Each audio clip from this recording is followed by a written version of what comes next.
კიდევ ერთმა პირმა გადაწყვიტა ილჰან ომარის წინააღმდეგ გამოსვლა და ახლა ილჰან ომარის ძალაუფლებას კიდევ ერთი საფრთხე ემუქრება. რადგან ამ ეტაპზე ყველამ ვიცით, რომ იმ ქალმა უნდა წავიდეს. და ამას ნენსი მეისი წარმოადგენს, რომელიც წარადგენს კანონპროექტს, რომლითაც ილჰან ომარის მსგავს ნატურალიზებულ მოქალაქეებს აუკრძალავენ. Pramila J. Jayapal's და შრი შრი სანადარს კონგრესში მსახურება აეკრძალებათ. ეხლა ცხადია, ეს ძალიან საკამათო ნაბიჯია, რადგან ნატურალიზებული მოქალაქეები ერთ-ერთი გზა, რითაც ამერიკა გახდა ამერიკა. ისინი ყოველთვის მხარს უჭერდნენ იმიგრანტების, რა თქმა უნდა, ლეგალური იმიგრანტების მიღებას. მაგრამ ეხლა როცა ვხედავთ, რომ სულ უფრო და უფრო მეტი უცხოური ძალა ცდილობს თავისი ხალხი შეიყვანოს ამერიკაში და ისინი მთავრობაში ისეთ ფიგურებად მოქმედებენ, რომლებიც ქვეყანას მხარს არ უჭერენ, ეს ნიშნავს, რომ ეს მეთოდად იქცა ამერიკის დასაფრობად. და ილჰან ომარი გულისხმობ ალბათ ამ ყველაფრის ყველაზე ნათელი მაგალითია. ნენსი მეისი კი ამბობს, საკმარისია, მეტი აღარ შემიძლია. მე მხოლოდ ამერიკაში დაბადებული პატრიოტები მინდა, რადგან არის რაღაც განსაკუთრებული იმაში, როცა ქვეყანაში იბადები და უეჭველოდ პატრიოტი ხდები. თუ რა თქმა უნდა არ მოახერხებ, რომ გარე ძალებმა დაგამუშავონ, რასთანაც ის ცდილობს განკლავებას. ჩვენ ახლა დეტალურად განვიხილოთ ამ საკითხს, რას ნიშნავს ეს და რას ამბობს ილჰან ომარი თავის დასაცავად. და მათთვის, ვინც ილჰან ომარს არ იცნობთ, ნუ შეგეშინდებათ. ამ ვიდეოს ბოლოს თქვენ ამ ქალს ზუსტად ისე შეიძულებთ, როგორც მე. კეთილი იყოს თქვენი მობრძანება პუშბექში. მე მირა კი ვარ, თქვენი წამყვანი. დარწმუნდით, რომ დააჭირეთ გამოწერის რილაქს, რათა გაავრცელოთ ეს ვიდეო და შემოგვიერთდეთ, რადგან ჩვენ იმ მოძრაობის ნაწილი ვართ, რომელიც მსოფლიოს შეშლილებს ეწინააღმდეგება. და უნდა ვთქვა, რომ ვფიქრობ, ილჰან ომარი სიის სათავეში არ არის, მაგრამ ნამდვილად ძალიან მაღლა დგას. და ის ნამდვილად წარმოადგენს ამ უცნაურ ფენომენს, რომელსაც ვხედავთ იმ ადამიანებში, რომლებსაც სურთ ამერიკაზე გავლენის მოხდენა, რათა შიგნიდან გაანადგურონ იგი. და ამას სულ უფრო მეტი ადამიანი ამჩნევს. გულისხმობ იმას, რომ თვით JD Vance-იც კი და ტრამპიც გამოვიდნენ და თქვეს მის წინააღმდეგ რაღაცები, რადგან ის აშკარად არ არის პროამერიკელი, რომ აღარაფერი ვთქვათ იმაზე, რომ ის აბსოლუტური თაღლითია, პირდაპირ თაღლითია. და ვსაუბრობთ მის ვიზაზე, სავარაუდოდ თაღლითურ ვიზაზე, იმაზე თუ როგორ შემოვიდა ამერიკაში, თითქოს და თავის ძმაზე დაქორწინდა, მილიონების დაფარვაზე და ვგულისხმობ $100 მილიონ, რომელიც მთავრობიდან მოიპარეს მთელი სომალიური თაღლითობის საქმით და ასე შემდეგ. რომ აღარაფერი ვთქვათ იმაზე, რომ ის უბრალოდ საშინელი ადამიანია. ეხლა ამ არხზე ჩვენი ერთ-ერთი საყვარელი მეთოდი იმის გასაგებად, რას ფიქრობენ ადამიანები კონკრეტულ წარმომადგენელზე, არის კალში გადახალშიზე გადახედვა. და მათთვის, ვინც არ იცნობს კალშის, ეს ძირითადად პროგნოზების საფონდო ბირჟაა, ყველაზე დიდი შეერთებულ შტატებში. და აქ ადამიანები ფულს დებენ იქ, სადაც ფიქრობენ, რომ მათი პროგნოზი ახდება. ასე რომ გადახედეთ მათ, რადგან ისინი არიან ამ ვიდეოს მხარდამჭერები, სპონსორები. გადმოწერეთ კალშის აპლიკაცია და გამოიყენეთ კოდი MEIRA, რომ მიიღოთ $10, როცა $10 ჩარიცხავთ. კალში იწერება KALSHI, კალში. დადეთ ფული იქ, სადაც თქვენი პროგნოზია. მაგრამ მინდა რომ ერთი წამით შეჩერდეთ და შეხედოთ ამას, რადგან ერთ-ერთი პირველი საკითხი, რაც ჩნდება, არის ის თუ ვინ იქნება ფედერალური დანაშაულისთვის ბრალდებული 2026 წელს. და ილჰან ომარი აქ არის და ეს 20 პუნქტით გაიზარდა. ანუ 47%-იანი შანსია, რომ ამ ქალს 2026 წელს ფედერალური დანაშაულისთვის ბრალს საუყენებენ. და თუ ეს პირდაპირ არ გეუბნებათ ყველაფერს, რაც ამ ქალის შესახებ უნდა იცოდეთ, რისთვისაც ის იბრძვის და რისიც ჯერა, არ ვიცი კიდევ რა უნდა გავაკეთოთ. აი რას ამბობს ნენსი მეისი და რას ფიქრობს, რა უნდა იყოს ამ კანონპროექტის მიზეზი. თქვენ არ გჯერათ, რომ ვინმეს, ვინც შეერთებული შტატების გარეთ დაიბადა, უნდა ჰქონდეს უფლება კონგრესში მსახურობდეს. მოუყევით ჩვენს მაყურებლებს თქვენი აზრი ამაზე. კიდევ ერთხელ გახსოვდეთ, რამდენად საკამათოა ეს, რადგან ამერიკა იმიგრანტებისგან შედგება. დიახ, არიან ძალიან ცუდებიც, მაგრამ არიან საოცრებებიც. მაგალითად, პატრიკ ბეთ დევიდი, ადამიანები, რომლებიც ამერიკაში არ დაბადებულან, მაგრამ სრულად წარმოადგენენ ამერიკელ ხალხს.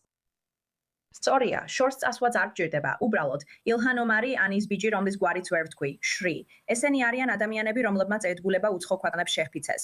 მე მჯერა, რომ ისინი გავლენას განიცდიან თავიანთი უცხო ქვეყნისადმი ერთგულების გამო. ჩვენ კი გვინდა დავრწმუნდეთ, რომ ამერიკას მართავენ ამერიკელი პატრიოტები. თუ პრეზიდენტი უნდა იყოს დაბადებით მოქალაქე, იგივე უნდა ეხებოდეს კონგრესის წევრებსაც, ასევე ჩვენს მოსამართლეებსაც. სწორედ ამას ეხებოდა ჩემი კანონპროექტი, მაგრამ კონგრესში ამით არ უნდა დავკმაყოფილდეთ. ყოველმა შტატმა მთელ ქვეყანაში უნდა აკრძალოს უცხოელების ან უცხოეთში დაბადებული პირების გუბერნატორად, ვიცე-გუბერნატორად ან შტატის საკანონმდებლო ორგანოში მსახურება. ჩვენ რეალურ დროში ვხედავთ რა ხდება ახლა ევროპაში და გვინდა დავწმუნდეთ, რომ ეს აქ არ მოხდება, რადგან როცა ეს ერთხელ დაიკარგება, უკან დაბრუნება აღარ იქნება. დაბადებით მოქალაქეები მაგალითად, შეერთებული შტატების პრეზიდენტი, ანუ აქაურები არიან და ჩვენი ქვეყნის ინტერესებს ემსახურებიან. ვგულისხმობ ნახეთ, უნდა ვთქვა, რომ მის ნათქვამში სიმართლეა. ეს არასასიამოვნო საკითხია საფიქრელად, მაგრამ თუ შეხედავთ იმას, რაც ხდება, როცა ყავს ადამიანები, როგორიცაა მამდანი, სინამდვილეში არ იცი ამერიკაში დაიბადა თუ არა. მაგრამ აქ არის ეს უცხოური გავლენა, რომელიც პირდაპირ ცდილობს შეღწევას და ამას უკვე მიაღწია ევროპაში. უნდა უთხრა საკუთარ თავს, იცი რა, ჩვეულებრივ დროს შეიძლება ღია ყოფილიყავით იმ ადამიანებისთვის, რომლებიც სხვა ქვეყნიდან ჩამოვიდნენ და ეხლა ოფიციალურად ამერიკელები არიან. უპრობლემოდ წარმოადგენენ ჩვენ. მაგრამ ხედავთ, რომ ეს ადამიანები მოდიან და პირდაპირ ცდილობენ ყველაფერი შეცვალონ და გადაატრიალონ და ილხან ომარის ხსენება გადაჭარბება არ არის. ის ისეთ შთაბეჭდილებას ტოვებს, თითქოს უცხო ქვეყნის ჯაშუშური აგენტია და მთავრობაში მუშაობს. და ვფიქრობ, როცა ესეთი რამ ხდება, უნდა თქვა, კარგი, დროა ომი გამოაცხადო. ანუ დაფიქრდით ცივ ომზე. გიფიქრიათ ოდესმე, რომ გუბერნატორი, რომელიც ადრე რუსი იყო და შემდეგ ამერიკის მოქალაქე გახდა, შეძლებდა მაღალი თანამდებობა დაეკავებინა მთავრობაში. უბრალოდ წარმოუდგენელია. მართლაც ნულოვანი შანსია, რომ ეს მომხდარიყო. ანუ შეიძლება ისტორიაში მართლაც მოხდა მსგავსი რამ, მაგრამ დარწმუნებული არ ვარ. მაგრამ ეს ის შემთხვევაა, როცა ყველა გეტყოდა, რას აკეთებ? მას აშკარად აქვს სულ მცირე ჯაშუშობის პოტენციალი, მაგრამ ძალიან შესაძლებელია, რომ ის იყოს ადამიანი, რომელიც ჩვენს წინააღმდეგ არის განწყობილი და უბრალოდ თამაშობს როლს, რომ შიგნიდან დაგვაზიანოს. და ყველამ ვიცით, რომ ქვეყნისთვის ყველაზე ცუდი საბოტაჟი გარედან არ მოდის. ის მოდის იმ ადამიანებისგან, ვინც შიგნით არიან და ვერ ახერხებენ საქმის დალაგებას. ამიტომ ეხლა კითხვა, რომელიც უნდა დავსვათ არის, ვართ კი რეალურად ომში. დასავლეთი ომშია სხვა ქვეყნების ხალხთან და ჩვენ უბრალოდ თამაშობს. თითქოს ასე არ არის, რადგან ეს იარაღით არ ხდება. და ვფიქრობ, შეიძლება ითქვას, თუ შეხედავთ ილხან ომარს და მის ქცევას, იგრძნობა თითქოს ის უცხოური სუბიექტების სასარგებლოდ მოქმედებს, ენდეთეთიკას. კიდევ ერთი რამ, რაზეც უნდა გაამახვილოთ ყურადღება, ეს არის შემდეგი. კონგრესმენო სად ვართ ილჰან ომარზე გამოძიების საკითხში? ცხადი არსებობს გარკვეული კითხვები მის მოქალაქეობასთან დაკავშირებით. ის ეთიკის კომიტეტს გადაეცა. შეგვიძლია ვენდოთ ეთიკის კომიტეტს, რომ ისინი მართლაც ეთიკურები იქნებიან და სწორად მოიქცევიან. კარგი, რა მოხდა აქამდე? მართლა ვფიქრობ, ყოველთვის ამბობენ, რომ უნდა მივცეთ პროცესს განვითარება, ხომ ასეა? ეს ყოველთვის ასეა და საბოლოოდ არაფერი ხდება. ცადე მისი ძმისა და ქმრის საიმიგრაციო ჩანაწერების სავალდებულო წესით გამოთხოვა, მაგრამ ჩემი მოთხოვნა რესპუბლიკელებმა ჩააგდეს. საინტერესო ის არის, რომ რესპუბლიკელები ამაში იმიტომ არიან ჩართული, რომ ყველას შევახსენო, ფავრობის რესპუბლიკელები სრულყოფილები არ არიან. დიახ, შეიძლება ოდნავ უკეთესები იყვნენ, ვიდრე ის გიჟი დემოკრატები, რომლებსაც ვხედავთ, რომ ძალაუფლებაში მოსვლას ცდილობენ. უნდა შეგახსენოთ ის ქალი, რომელიც ტვერკით ცდილობს ძალაუფლებაში მოსვლას. თუმცა ამავე დროს ეს ადამიანები კორუმპირებულები არიან. ხშირად და ვიტყოდი ძალიან ხშირად. ადამიანები, რომლებიც ახერხებენ ხელისუფლებაში მოხვედრას, კორუმპირებული პირები არიან. და შესაბამისად სპექტრის ყველა მხარეს მათ აქვთ მიზეზები, რის გამოც სურთ საკუთარი კონფიდენციალურობის დაცვა. და როგორც კი ამ ყველაფერს მათთვის ხსნი, მაშინ უკვე პრობლემა ჩნდება. თუ ადამიანებს მისცემთ უფლებას დაიწყონ გამოძიება იმ უკანასკნელ საკითხებზე, იმ საკითხებზე, რომლებიც ეხლა როცა გუბერნატორი ხარ, ან ეხლა როცა კონგრესის წევრი ხარ, დიპლომატია გაქვს. გაქვს შესაძლებლობა, რომ ხალხმა ეს არ შეამოწმოს. გაქვს იმუნიტეტი და აღარ გინდა, რომ ვინმე მამაში ჩაიხედოს. ეს ეხება როგორც რესპუბლიკელებს, ისე დემოკრატებს. ხალხს არ უნდა, რომ მათი წარსული გამოაშკარავდეს. არ უნდათ ეს. და ეს არის ძალიან საინტერესო. ამ ყველაფერში, რომ ძალიან მარტივია გახდე манипуლირებული და კორუმპირებული გუბერნატორი. ამიტომ აუცილებელია შექმნა გარკვეული მექანიზმი, რომ ყველაზე ცუდი ტიპის ადამიანები არ მოხვდნენ ამ პოზიციაზე. როგორ გააკეთებ ამას თავისუფლების პირობებში? აი რასაც ის ამბობს, საინტერესოა. ეს მართლაც საინტერესოა. და ამგონი, მოდი უბრალოდ შეგახსენოთ, ვინ არის ილხან ომარი. უბრალოდ დასაწყისისთვის ალბათ. ჩვენ გვაწუხებს ის, რაც ხდება. რატო არ გვესაუბრებით? 15,000. ბავშვი, 40,000 ადამიანი.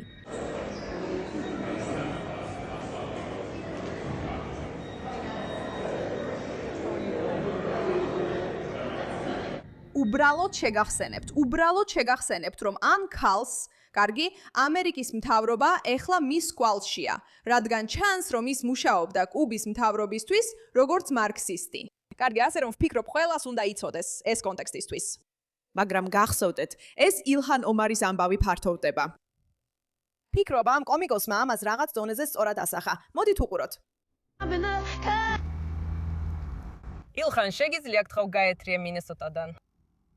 ხო, დაახლოებით 30 მილიონი მიზეზი გაქვს, რატომაც მოგწონს მინესოტა. პატარა თაღლითო ძუქნა. გულისხმობ, ეს საკმაოდ მართალია და ზუსტი, არა? ის ხომ ასეთი თაღლითი, საშინელი ადამიანია, რომელმაც ყველას ფული მოპარა. ჩვენ ვიცით, რომ ეს სიმართლეა. ამიტომ კითხვა ასეთია. ესეთი წესი მისაღებია? ესეთი კანონის შეთავაზება კარგი იდეაა? რადგან კიდევ ერთხელ, ეს მხოლოდ ილჰან ომარს კი არ უტევს. ეს ასევე აჩერებს იმ ადამიანებსაც, რომლებიც შეიძლება გულით ამერიკელები იყვნენ, რომლებიც ჩამოვიდნენ, ძალიან იდეალისტები არიან, რადგან გარედან უარყოფითი მხარეები ნახეს. ეს არის კითხვა, რომელსაც უნდა შევხედოთ. ძალიან გამიკვირდება თუ ეს კანონი დამტკიცდება. ეხლა რა თქმა უნდა, თქვენ საკუთარ თავს ეკითხებით, როგორ უპასუხა ილჰან ომარმა. მოდით თავად ვნახოთ. შეიძლება ნენსი მეიზზე კითხოთ? მან წამოაყენა რეზოლუცია, რომელიც უცხოეთში დაბადებულ პირებს კონგრესში მსახურებას აუგზავნიდა. რას ფიქრობთ ამაზე? და მან თქვენ მაგალითად მოგიყვანათ. რას უპასუხებთ ამას? წარმატებას უსურვებ. ანუ ფიქრობთ, რომ ამას პერსპექტივა არ აქვს? არა. მე ვფიქრობ, რომ ის მართალია. წარმატებებს უსურვებ მას და არ ვარ დაწმუნებული, რომ მსგავსი რამ წინ წავა. თუმცა უნდა ვთქვა, რომ ილჰან ომარმა უნდა გააცნობიეროს, რომ მისი დრო მოდის, რადგან ხალხი მასზეა წამოსული. მხოლოდ იმიტომ, რომ ეს გამოიწვევს ესეთ აურზაურს იმ ადამიანებში, რომლებიც ირჩევენ გუბერნატორებს და ფიქრობენ, მოიცადეთ, ჩვენ გვინდა გვყავდეს წარმომადგენლობა, რომელიც მხოლოდ ნატურალიზებული მოქალაქეებით ან მხოლოდ არანატურალიზებული პირებით არ შემოიფარგლება, მაგრამ დრო გვიჩვენებს. კარგი ამბავი ისაა, რომ სულ უფრო და უფრო მეტი ადამიანი აცნობიერებს, რომ ილჰან ომარი უბრალოდ კორუმპირებულია და ის ფენომენია. საქმე მხოლოდ მას არ ეხება. დიახ, ის უნდა ჩამოშორდეს ხელისუფლებას. მაგრამ რა ვუყოთ სხვა ადამიანებს, სხვა სუბიექტებს, რომლებიც მას გვანან, რას ვაკეთებთ მათთან დაკავშირებით? ალბათ ნახავთ, იმუშავებს თუ არა ეს. მადლობა ამ საკითხზე ყურადღებისათვის.